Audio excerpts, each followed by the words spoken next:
இன்றைக்கு தவக்காலத்தின் 3ஆம் வாரம், மார்ச் மாதம் 28ஆம் தேதி வெள்ளிக்கிழமை.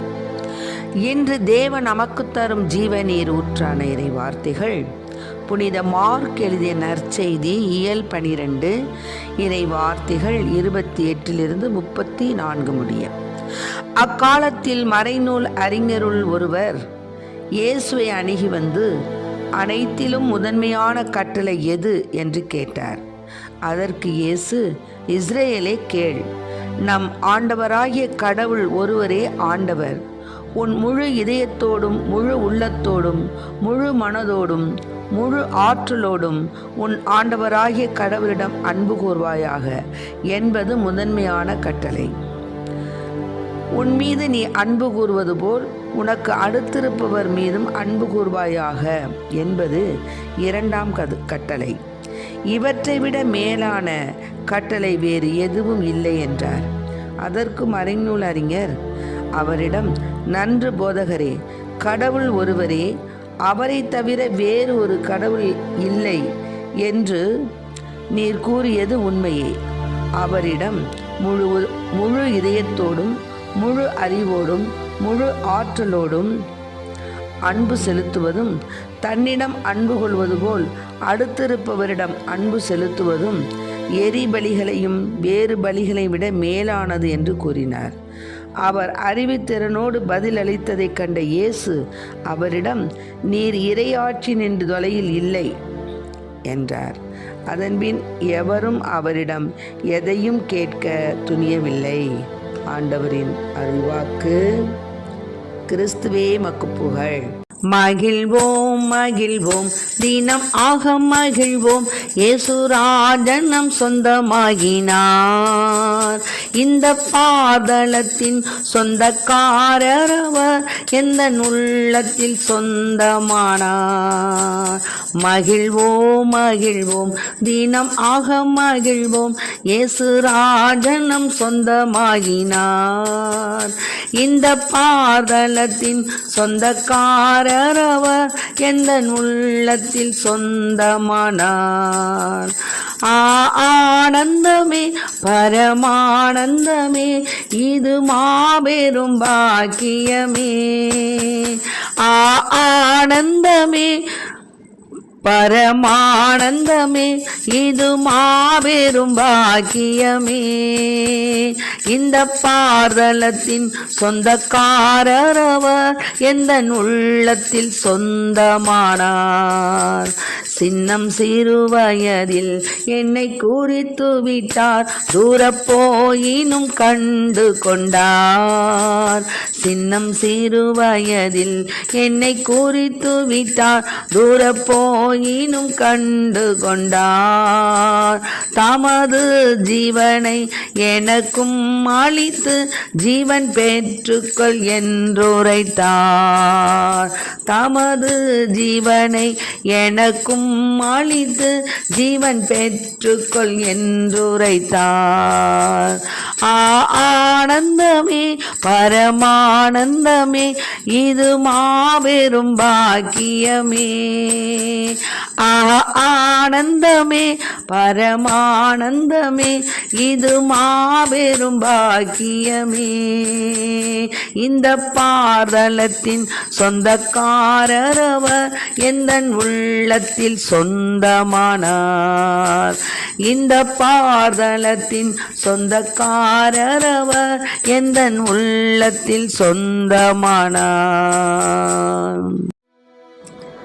இன்றைக்கு நம் தேவன் தரும் ஜீவநீர் ஊற்றான இறை வார்த்தைகளை கேட்டோம். அந்த காலத்தில் மறைநூல் அறிஞர் ஒருத்தர் போய் ஏசப்பா கிட்ட கேட்டார், ஏசப்பா, கட்டளைகள்லேயே முதன்மையான கட்டளை எதுப்பா அப்படின்னு கேட்டார். அதுக்கு ஏசப்பா சொன்னார், இஸ்ரேலை கேளு. இப்போ இஸ்ரேலை கேளுன்னு சொல்லலை, நம்மையும் சொல்கிறார், நம்மை குறித்தும் சொல்கிறாரு. மக்களே, இதை கேட்டுக்கொண்டிருக்க அன்பார்ந்த பிள்ளைகளை நீங்களும் கேளுங்க. என்ன அப்படின்னா, நம்ம ஆண்டவராகிய கடவுள் ஒருத்தர் தான், அவர் தான் நம்ம ஆண்டவர். அவரை நீ எப்படி வணங்கணும், போற்றணும், புகழணும்னு சொன்னால் உன் முழு இதயம், அப்படியே அறகுறை கிடையாது, இங்கே பாதி அங்கே பாதி, பேருக்கு கிறிஸ்தவனாக இருக்கிறது, வேலைக்காக பேரை மாற்றிக்கிறது, இப்படிலாம் இல்லைப்பா. முழு இதயம், முழு உள்ளம், முழு மனதோடு, முழு ஆற்றலோடு உன் ஆண்டவராகிய கடவுளிடம் நீ அன்பு கூறு, அவரை நேசி. அதுதான் முதன்மையான கட்டளை. அதுதான்ப்பா. அடுத்தபடி என்னன்னா, உன் மீது நீ எப்படி அன்பு செலுத்துகிறாயோ அதுபோல் உனக்கு அடுத்திருப்பவர் மீதும் நீ என்ன செய்யணும்? அன்பு செலுத்தணும். இதுதான் 2வது கட்டளை. ஆக இந்த கட்டளைகளை விட மேலான கட்டளை எதுவுமே இல்லை அப்படின்னு சொல்கிறாரு. அதற்கு மறைநூல் அறிஞர் சொல்கிறாரு, அப்பா நன்று போதகரே, நல்லா அருமையாக சொன்னீங்க, என் மனசில் நான் நல்லா உள்வாங்கிக்கிட்டேன். அதனால் முழு இதயத்தோடும், என் முழு அறிவோடும், என் முழு ஆற்றலோடும் அன்பு செலுத்துவதும், தன்னிடம் அன்பு செலுத்துவது போல் அடுத்து இருப்பவரிடம் அன்பு செலுத்துவதும் என்னன்னு கேட்டிங்கன்னா, எரிபலி. நம்ம எவ்வளவோ காணிக்க கொடுக்குறோம், வேறு பலிகளை விட மேலானது அப்படின்னு கூறினார். அப்போது அவர் ரொம்ப அறிவுத்திறனோடு பேசுவதை பார்த்த கண்ட இயேசு, இறையாட்சி நின்று நீ தொலைவில் இல்லைப்பா, நீ கிட்டக்க தான் இருக்கிற அப்படின்னு சொல்லி அவரை தேற்றினார். ஆக அதுக்கப்புறம் யாரும் அவர்கிட்ட எந்த கேள்வியும் எந்த இதுவும் கேட்க துணிவு இல்லை.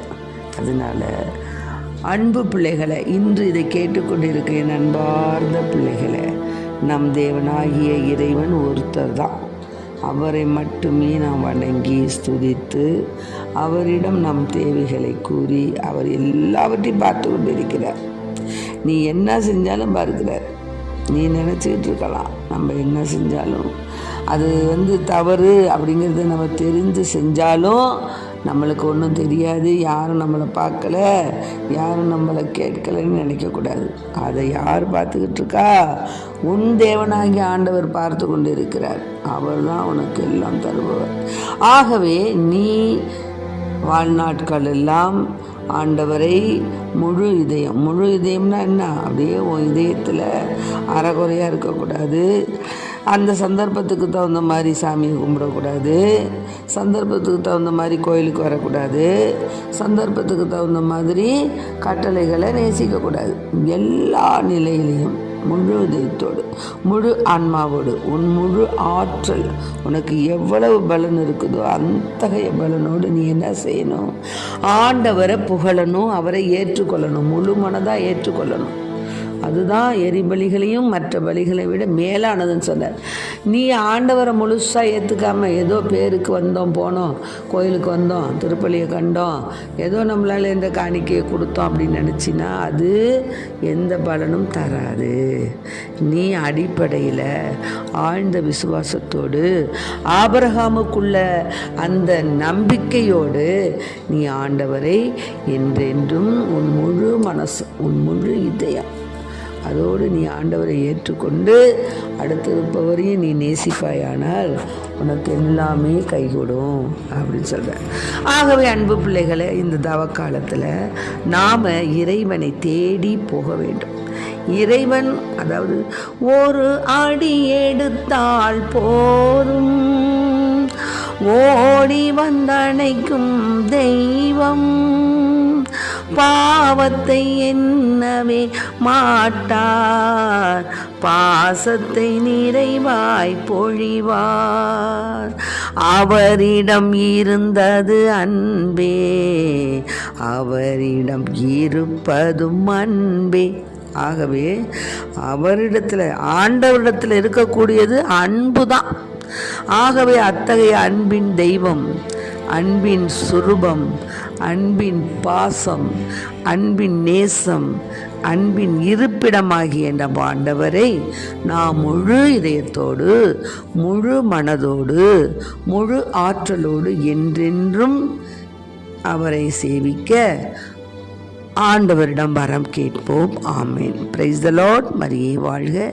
இயேசுவுக்கு புகழ். இயேசுவுக்கு நன்றி.